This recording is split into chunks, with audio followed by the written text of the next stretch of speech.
Hey everyone, it's Simi Shah, and welcome to Trailblazers. On this podcast, I dive deep into the journeys of trailblazing South Asians, sharing the stories of the leaders and dreamers lighting the way across the South Asian diaspora. Welcome, friends, to this very special edition of South Asian Trailblazers. Today's episode marks a particularly important milestone for us. We're celebrating our 50th episode. And to mark this incredibly special occasion, I wanted to do something a little bit different. So stay tuned for the exciting episode we have in store. And first, here's a quick message from our partner this season, McKinsey & Company. Find out about the biggest ideas in business on McKinsey's Insights app, where you can listen to podcasts like our flagship show, The McKinsey Podcast. We're so not tuned in to the dynamic going on for the current employees, what matters to them most. Or watch our Author Talk series featuring law professor Dorothy A. Brown. 60% of Black college students don't graduate. And when I came across that statistic, I got so depressed. And read lots of articles within our many newsletters like Mind the Gap, which offers insight about Gen Z. To hear, see, and read more, download McKinsey's Insights app now. As some of you know, I started this podcast for two reasons. I was transitioning from the life of a student to working professional and wanted to find a way to maintain a connection to my culture in a way that felt relevant and authentic to this new chapter in my life. And as I was looking around for ideas, I realized that there were so many South Asians out there leading and achieving across industries, but that their stories were very rarely aggregated or captured with respect to their identities. And so I started Trailblazers at the nexus of these two needs, to dive deep into the journeys of South Asian leaders in hopes that I could inspire and inform the paths of others in our community, including my own. In the 50 episodes and 50 stories we've shared thus far, we've met some pretty phenomenal people.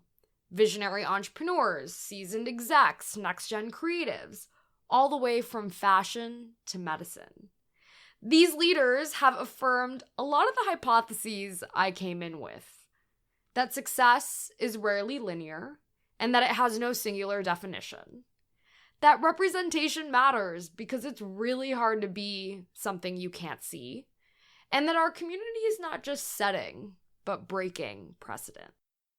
Still, in addition to confirming a lot of my early hypotheses, I've also uncovered a wealth of unexpected themes as we've gone 50 episodes and 52 Trailblazers deep.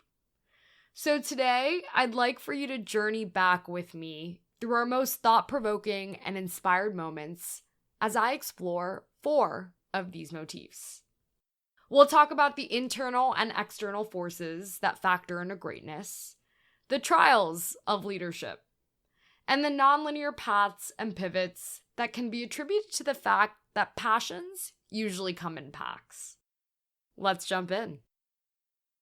If you've followed Trailblazers for some time, you, like me, have likely become attuned to the fact that there are certain defining traits that often characterize successful leaders: integrity, grit, empathy, intelligence. But time and time again, there's one trait that I find has uniquely positioned a lot of our Trailblazers. And that trait is moxie.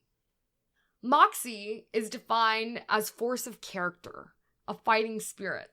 And to illustrate the power of moxie, I want to start with Congressman Raja Krishnamurthy and how moxie shaped his whole mindset when he lost his first 2 elections.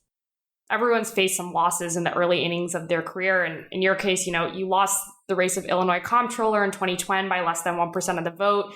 In 2012, you actually lost the race for the seat that you sit in today.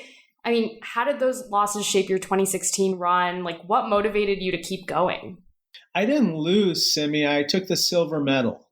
The way I look at it is, if you're going to bounce back from adversity, you have to look at it as you might win or you might learn. And I had to learn quickly kind of what my kind of areas for development were. Now, the way in which you take a loss, so to speak, really matters. I give a lot of advice to a lot of candidates who run for office. And one of the pieces of advice that I give is, obviously, now that you're in the race, you're seeking to win.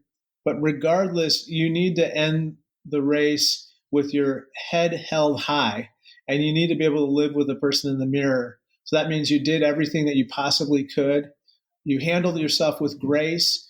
You didn't demean or disrespect your opponent, and you didn't demean yourself. And so I had 2 losses to start, 2 silver medals, and then now I've won the gold 6 times in a row. Okay, so maybe you guys think this theme is an obvious one. All great leaders are resilient, courageous, determined. But the reason Moxie struck a chord with me is because of the range of leaders we've seen harness this skill, this trait. Take Anne Mukherjee, chairman and CEO of Pernod Ricard North America. Anne accepts an offer to lead a company that's a global leader in wine and spirits, known for brands like Absolut, Jameson, Malibu, Kahlua. That seems amazing, of course, and fairly innocuous, until you realize that alcohol was the root cause of a lot of distress in her life. And I'm going to pause here for a topic warning. In her youth, Anne was sexually assaulted by 2 men under the influence of alcohol.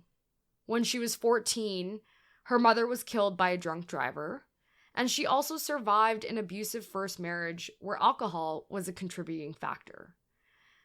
Overcoming all of that is one thing, but to go on to lead a company that specializes in alcoholic beverages, that requires real force of character. Listen to her talk about it in this next clip. I remember going to a therapist early when they heard my life story and said, you should be like a homeless drug addict somewhere. I never expected to be where I am. I never have. But in sharing my story, it's given me strength because it does help others. And in helping others, it's made me feel less like a victim. And that's why I talk about this notion of when you own your pain, you can take that pain and make it positive, right? You can really make positive progress from it. So it's turning your pain into power. But yeah, I have walked the fire of what the dark side of it could be. And I thought long and hard, do I walk into the fire or do I stay away from getting singed? And I decided, you know what? I have gone through a lot of pain because of alcohol. And rather than just hiding from it, I could actually do something about it. And that was the secret sauce that finally, when I got the offer, I accepted, because Pernod Ricard is a company that believes so deeply in responsibility. And I got lots of freedom to work with the company to do right by the industry. And frankly, it's a privilege to have this role. And I feel it's a responsibility because I have this privilege to stand up to what I know I can do. Now, the last instance of Moxie I'm going to point to is in our episode with Sean Desai, associate head coach of the Seattle Seahawks. And I hope you guys are noticing the range here. A congressman, a CEO, an NFL coach. Sean, in this clip, talks about the many times his chosen field has humbled him. He gets fired, he gets hired, he gets fired and rehired. And he has to uproot his whole family myriad times. But even the way he talks about rolling with these punches has a certain verve to it. It's a mindset that I feel can only be encapsulated by the word moxie. To me, I've had a few of these, hey, I've made it moments. Getting promoted at Temple was the first one, okay, wow, I made it. Took me 4 or 5 years as a graduate assistant, and now I'm a coordinator in college, and then it was only a year because Al had left and I took a position off the field at the University of Miami. So then you took a step backwards again, from my perspective. And then the year after that, I went to Boston College to be a running back coach at special teams corner. So again, I felt like, whew, finally, I'm out of the woodwork. I've got my access, and I'm at a big-time program. And then we got fired a year later. So that was another, hey, I made it moment that really, you didn't make it. And then when I got to the NFL, yeah, for sure, it was like, wow, I made it. I got this entry-level position, and that's okay. My wife and I will sacrifice, and we'll make it work, and Usually the average lifespan, I would think, is about 2 to 3 years for a quality control job. And then you get promoted. That's like the usual track. Sure. But after 2 years, we got fired there again. Oh my God. So then I had to become a quality control again for another head coach. And I did that for another 3 years. So all these, hey, I made it moments happened. It's all of that. So when you think you made it in this profession, the profession is really humbling to let you know you haven't really quite made it yet. So there you have our first theme, moxie as a defining arbiter of success. Across our last 50 episodes, you'll find that this is a bunch that doesn't give up easily. And it's that fighting spirit that often enables these trailblazers to defy the greatest of odds. Now, for this next theme, I want to highlight a factor in these trailblazers' greatness that is much more exogenous to the trailblazers themselves. Unsurprisingly, 9/11 left a lasting impact on a generation of South Asian leaders. It shaped not just their identities, but their career pursuits and the opportunities put in front of them. And as we look at the patterns of behavior among our trailblazers in the aftermath of 9/11, you'll note that leadership isn't just about moxie or other internal traits we possess. It's also about the way in which we respond to entirely external circumstances. For Reshma Saujani, 9/11 awakened the activist in her. Today, she has spent time as an attorney, activist, lawyer. She's the founder of Girls Who Code and now the founder of an initiative called Moms First, formerly known as the Marshall Plan for Moms. And 9/11 very critically laid the foundations for her unflagging commitment to advocacy. I was a post 9/11 young person. I was there and it had a tremendous impact on my life and on my friends' lives. And I remember, moving into New York City a few months later or whatever. And so many of my brown friends that were terrified to ride the subway. Wow. Or to wear a hijab. If you went past the federal building, there were lines and lines and lines of immigrants who had to prove their status to be in this country. Half of Little Pakistan was on a 747 back to Karachi in New York City. Yeah. And so there was a lot happening. And it reminded me, my parents were expelled from Uganda because they were Indian. Yep. And so many Ugandan Asians never participated in the political process. But it made me realize, wow, we have to participate in the political process to have a say in this country. And so back then, a lot of Indian and Pakistanis would write checks, but they never voted. There wasn't a political group or a desk in the Democratic National Committee. None of that existed. Yeah. And so I decided at age, 25, that I was going to put that together, that I was going to bring these Indian uncles together with these Pakistani uncles, and we were going to come together and build a South Asian identity, because no one knew whether you were Siddharji, whether you were Hindu, whether you were Muslim. They all thought we were the same. So there was strength in numbers of coming together and building that identity for political purposes. And it was a very interesting experience and a very challenging experience, but we did it. And we built the first ever South Asians for. Since then, there's been South Asians for Obama and South Asians for Biden and South Asians for Hillary, right? And in that process, I got very deeply involved in politics. Some of you also might remember Rabia Chaudhry, author, activist, and the attorney who helped exonerate Adnan Syed, whose conviction was famously documented in the podcast Serial. In her case, 9/11 pushed her in the direction of fighting for marginalized communities, which eventually went on to encompass her work in wrongful convictions. But I was in law school when 9/11 happened. And so as soon as 9/11 took place, a lot of folks from our community, South Asian community, American Muslim community, we were really forced to reckon with the backlash. And without ever expecting or wanting to do civil rights or immigration work, I was sucked right into it because it was just the need of the community at the moment. Some people might not realize that at the time there was this new program. The Department of Homeland Security began in that era, and President Bush at the time started something called special registration, well before Trump's Muslim ban, so there were 27 Muslim majority countries, and if you were a male immigrant from those countries, you had to go and register with Homeland Security. And many of those guys would literally not come back. They'd go to register and be arrested and be deported. I didn't intend on working in that sector, but that's how it started. And then, of course, there's Saeed Ahmed. When he joined us on Trailblazers, he was the director of digital news at NPR. And today, he's the AP's first ever vice president of news for digital platforms. He's a storied journalist, but you'll be shocked at the way in which 9/11 jump-started his career in media.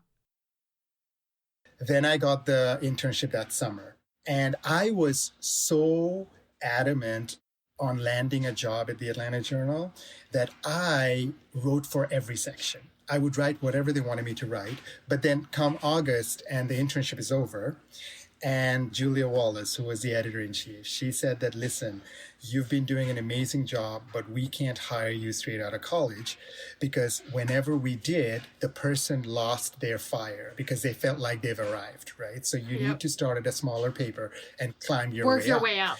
Yeah, and so she said, but what we'll do is we'll keep you on as a part-timer until you land something. So that was August, and then September 11th happened. Oh my God. And so on the day September 11th happened, Atlanta Journal, along with many other newspapers, were thoroughly unprepared. And here was me, a Muslim, who lived in the Middle East, spoke a little bit of Arabic, didn't really have connection to the community, but I could at least go in and out of mosques, etc. And I realized this is my opportunity. And I remember working 73 hours straight. I would do whatever was asked of me. And there were some really crazy things asked. 9/11 was a black swan event, a rare and unpredictable occurrence that had a profound impact on our society at large. But it represents an especially seminal moment for a generation of South Asian leaders. In having to overcome serious stereotypes, fight for their rights and better representation, they ended up forging paths they never expected to. And I find this theme especially fascinating because it really helps us parse the linkages between identity and leadership. It's my guess that in another 20 to 30 years, we're probably going to look back at the pandemic as yet another black swan event with similar impacts. Now, for our first two themes, I examined the internal and external catalysts that have set at least the leaders we've had on Trailblazers on their paths to greatness. But now I want to double down on the path, the journey itself. Our mission is to dive deep into the journeys of trailblazing South Asians. We're not here to scratch the surface. We're here to push the envelope. And I want you to come here and hear the parts of the story you wouldn't necessarily hear anywhere else. One critical aspect of the journey that I don't think we hear enough about is the difficulty of it all. And the founders we've had on this podcast have stood out in this respect.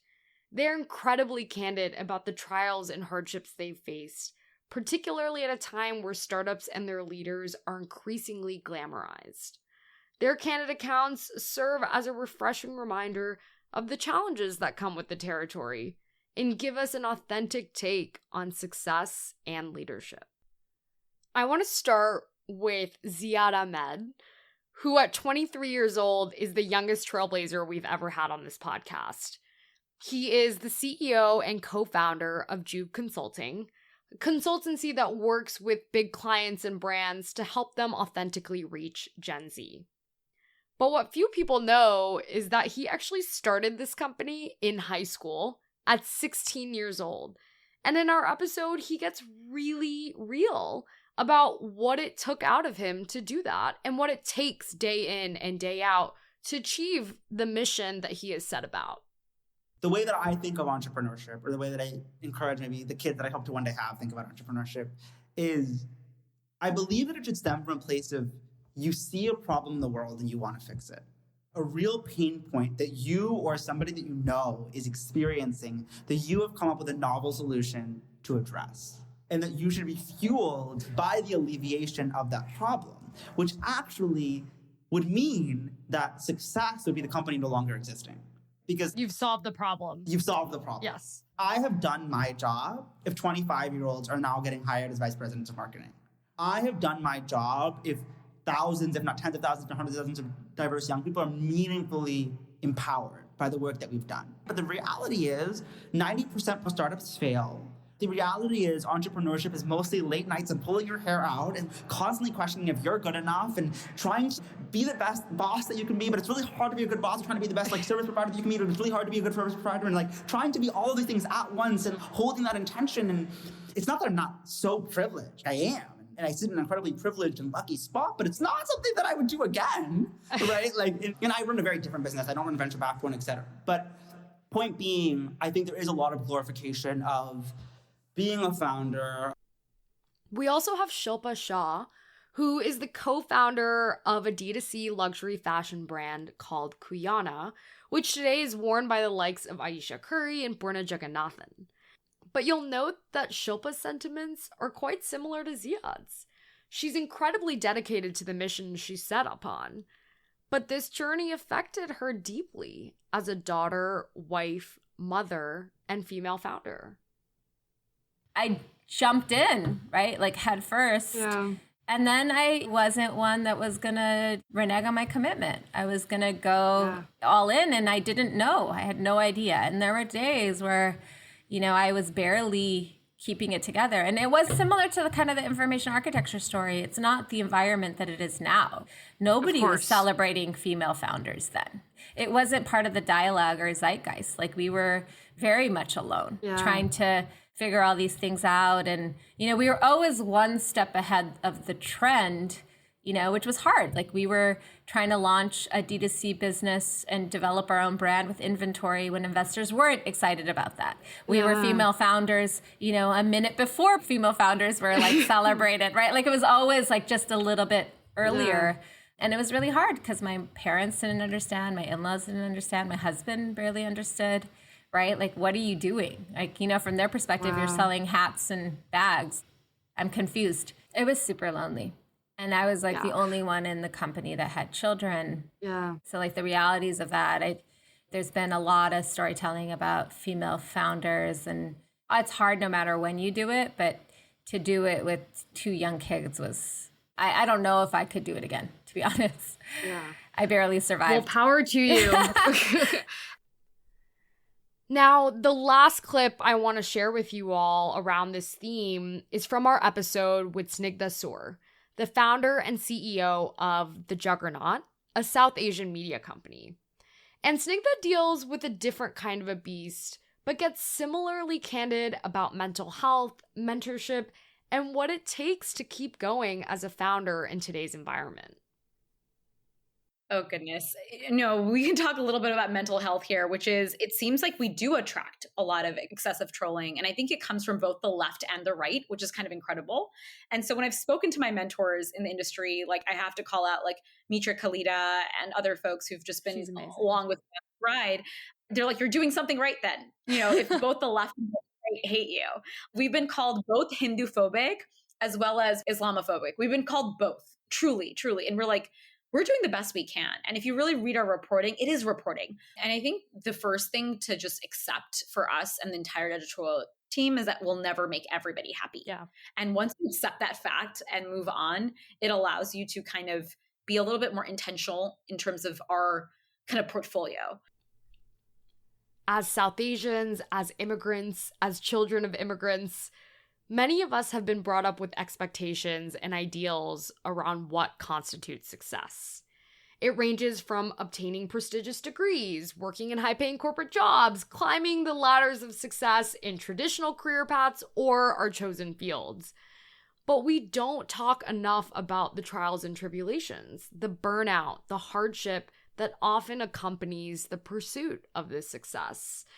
And so for this theme, I really wanted to spotlight trailblazers like Ziad, like Shilpa, like Snigdha, who've owned their experience, who've owned the good, the bad, and the really ugly, and who have the courage to say, I'm not sure I'd do this again. Props to all of you who have stuck with me thus far. We are at our final motif, and as I said, I wanted to ensure that our last two themes were really about the journey. If you've listened to even one episode of Trailblazers, you've probably gathered that the journeys of these trailblazers often tend to be nonlinear. And I really wanted to understand why that was, because I have a pretty nonlinear journey myself. And as I embarked upon this examination, I came to the conclusion that it's because we're human, and humans are rarely passionate about just one thing. Passions tend to come in packs. And it's this pursuit of multiple passions that have often pushed these South Asian leaders to take bold, untraditional risks that have distinguished them in their career journeys. I'm going to start with actor Kal Penn. In this clip, you're going to hear Kal talk about his left turn into politics in 2009 when he joined the Obama administration as the principal associate director in the White House Office of Public Engagement. But the truncated version was I was working on the TV show House at the time, and it was the first regular acting job I had, right? So actors work for a couple of weeks or a couple of months here or there, unless you're on a series. And that was a series, which meant every single day I got to go to work. And wasn't expecting to leave that show for any reason. I had always had an interest in public service, but not politics. And Olivia Wilde, who was on the show with me, had a +1 to a Barack Obama campaign event. And just for context, this was in October of 2007. And Wow. Obama was down 30 points in the primary polls against Hillary Clinton and John Edwards. Nobody thought he was going to win the Democratic nomination, not to mention become the president-elect. And Olivia invited me to this event. I decided to go with her, mostly because there was a free open bar. And I was motivated to volunteer for the campaign. So Olivia, myself, an actor named Megalyn Ichikanwake, and Tatiana Ali, the four of us, I think, were the first artists to go and help the Obama campaign. And I kind of got hooked. I loved the people that I met on the campaign. And fast forward about a year and a half, I had gone to 26 different states as a campaign volunteer and working on the Arts Policy Committee for the Obama campaign. And then the guy becomes the president-elect, and there was an opportunity to serve at the White House. The story's a lot more juicy than that, involving Michelle Obama hazing the shit out of me at an inauguration concert backstage with my parents. It's a bunch of steps that led to having the chance to serve our country at the White House, and many of them were missteps on my part that are no different than a lot of other industries and a lot of other jobs. And then the thing about public service that really stuck with me was I got a lot of attention because I was on a TV show. I was already in the public eye, so to speak. But there are thousands and thousands of people who take leaves of absence from their private sector jobs to work in public service and in government. They do that all the time, regardless of their political affiliation or which administration is serving. It's not even just at the federal level. They do it at school boards and city councils and local PTAs and things like that. And that was really very inspiring. What I love about this clip with Kal is he acknowledges what it meant to give up the opportunity to be a series regular for this newfound passion of his. But as we all know, he does eventually return to acting. And he also makes mention of the thousands of people out there who make this pivot, who take leaves of absence to serve their country. And this challenges the notion that we have to choose, that it takes someone so special to pursue the multiple things we're called to do. It's actually a similar story with Paul Grewal, who today is the chief legal officer at Coinbase. But believe it or not, in the early innings of his career, Paul was a U.S. magistrate judge for the Northern District of California. And I'm going to let you hear him talk about this pivot for a second. Oh, I can absolutely say with certainty it was not always the plan. Anyone who had a plan to start out in private practice, move on to the bench, and then leave the bench and go to tech, I think would have to be slightly delusional. Okay. For me, coming to the world of tech was actually quite natural. I studied engineering as an undergraduate, even after my clerkships and in my private practice life. Most of my clients were tech companies. Most of the cases that I tried in federal trial courts and appellate courts all over the country were technology cases. So in a lot of ways, technology was coming home for me. Even as a judge in the Northern District of California, I presided over and tried a lot of very technology intensive cases. So for me, in a lot of ways, it was a natural progression, even if the order of that progression wasn't something I think any person with a right mind would have mapped out in advance. I love Paul's discussion of his very nonlinear trajectory because he simultaneously calls it crazy and unprecedented while also acknowledging that, yeah, it made sense because he has this background in tech and has always been passionate about the industry, which again speaks to the reality that passion comes in packs and that these career pivots are more natural and normal than we might think they are. The other way in which I've seen this theme manifest is in the lives of our trailblazers who've actually found success at the nexus of their many passions. And I want to kick off this discussion with ClassPass founder Bayo Kadakia, who in our episode with her talks about how her passion for dance actually positioned her to found this incredibly successful tech company. In this way, it was also a duality between being an artist and a businesswoman, right? Like they just always felt like they belonged in their own boxes and not together. And I think at some point, for me, like that journey, I think started happening in college where I just started feeling really comfortable in my skin. And a lot of it came from dancing, which is why I once again, I'm such a proponent of people keeping their passions in their life. And eventually I just learned to be myself. Part of that happens when the story of the product changed and people started using it. I was like, all of me, and I talk about this too, like in identity in the book, is the threads of who I am, being this MIT girl, being an Indian woman, being someone who loved dance.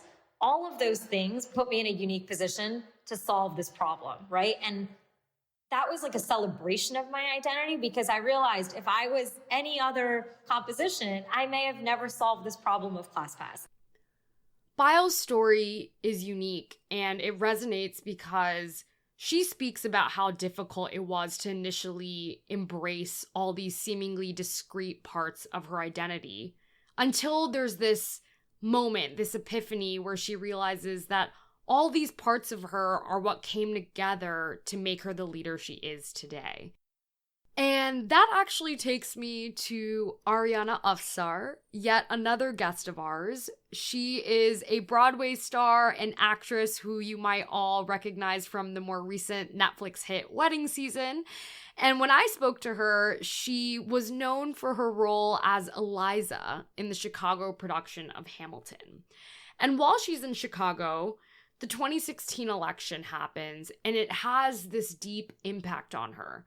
She decides to dig into our nation's history and write a musical about the first woman elected to Congress. And it's prompted by her own passion for both the arts and politics. Yeah, so as you mentioned, I originated the Chicago production of Hamilton, and we opened a month before the November 2016 election. And so it completely changed how I viewed art and the power of art.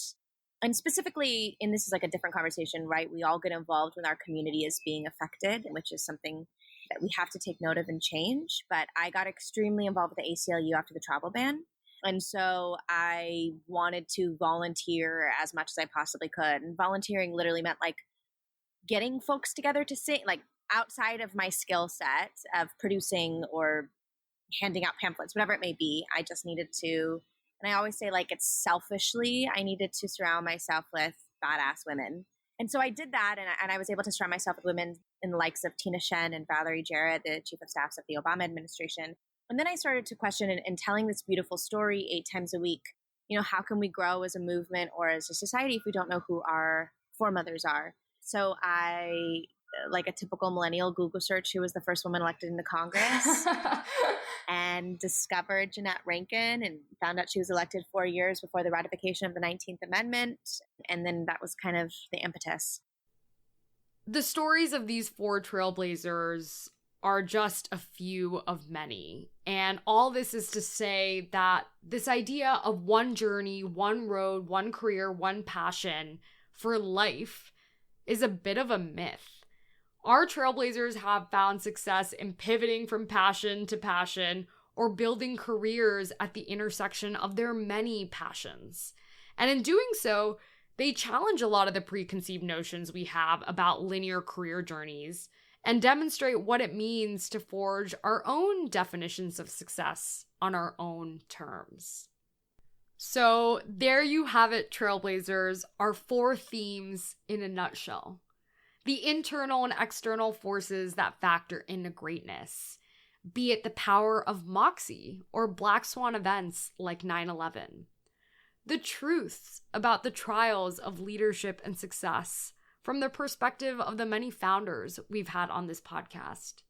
And of course, the nonlinear paths and pivots that can only be attributed to the fact that passions come in packs. Now, before I let you go, I would be remiss if I didn't spend at least a second on just a few of our favorite moments from the last 50 episodes of Trailblazers.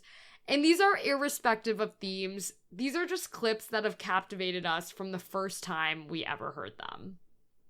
I'm going to kick off this little montage with Sushma Dwivedi, who at the time was head of communications and brand marketing at Daily Harvest, and today is the president of Ghetto Gastro. Sushma basically tells us this insane story about the time she officiated a wedding while in labor. So they're like, hey, it's kind of noisy on the floor tonight. Lots of babies coming into the world. We're like, what's going on? And they said, well, we're trying to find the hospital chaplain. And how come? They said that there was a couple 2 doors down who went to City Hall to get their marriage license, and then her water broke. Oh my gosh. And I didn't know this at the time, but I guess there are different birth certificate implications if you're legally married at the time of child's birth or not. Oh, I didn't know that. And so, yeah, me neither. I don't think anyone does, So I was like, oh, that's kind of interesting. This is totally random, but listen, if you can't find the chaplain, I could do it. I'm ordained. And she kind of just laughed me off and was like, oh, that's really sweet. And it is weird because you're in labor too. So that's cute, but sure. She sort of just patted me on the head and was like, okay, needle done, blah, blah. And 10 minutes later, a very sheepish looking resident walked into my hospital room and was like, Sushma, we haven't met yet, but I hear you can officiate weddings. Is that right? And I was like, yeah, what's going on? And she said that they found the hospital chaplain and he wasn't ordained. Oh my gosh. So he couldn't legally marry them. And so she was like, now you by no means have to do this because, again, you are also in labor. But I figured you mentioned it. We thought we would just see what was feasible. And I asked my OB who came back into the room at that point, and I was like, how far away am I from actually giving birth? And he was like, at least 4 hours. And I was like, I can do this. I can do this. Crazy. Totally. Now, in case that story wasn't a wild enough of a ride for you, I want to share an excerpt from our episode with Manik Gupta, who was the chief product officer at Uber and is actually now at Microsoft. And I'm going to kick off this clip by asking you the question, can you imagine your life without Google Maps? Well, Manik Gupta is the individual who is responsible for mapping India from scratch. He led the creation of Google Maps India, and in this clip, he tells us a little bit about that genesis story. When I started working on Google Maps in India, just to paint a picture, this is in 2008, and the iPhone had just come out. The first iPhone, right, had just come out in 2008. Wow. And first, the iPhone was not very popular in India. People were still not using smartphones as much in India at that time. But if you were to take Google Maps at that time and go to India on Google Maps, whether on your iPhone or desktop or whatever, and zoom all the way in, most cities were not mapped. It was a blank map. You would not see the roads, you won't see addresses, you won't see the local businesses and so on, because that data was just not there. And the other point of context is that at that time, there were probably about 30, maybe 40 million internet users in India. That's it. So I think the thing that really struck to me, and which I think turned out to be a useful thing for my identity, going back to your question, was I moved to Bangalore to join Google in India, and I had never lived in Bangalore. And then I asked a lot of my friends who were in Bangalore or my colleagues who were in Bangalore, and a lot of them were immigrants into the city, right?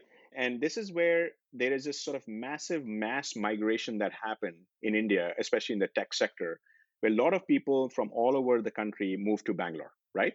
Because that's where most of the jobs were. And in doing so, what I realized is that if I'm an immigrant, even though I'm an Indian and I'm an immigrant in Bangalore, I realize that I actually don't know most places. I don't know where to go just to get my dry cleaning done. I don't know which restaurants are good. I don't know the ways around it.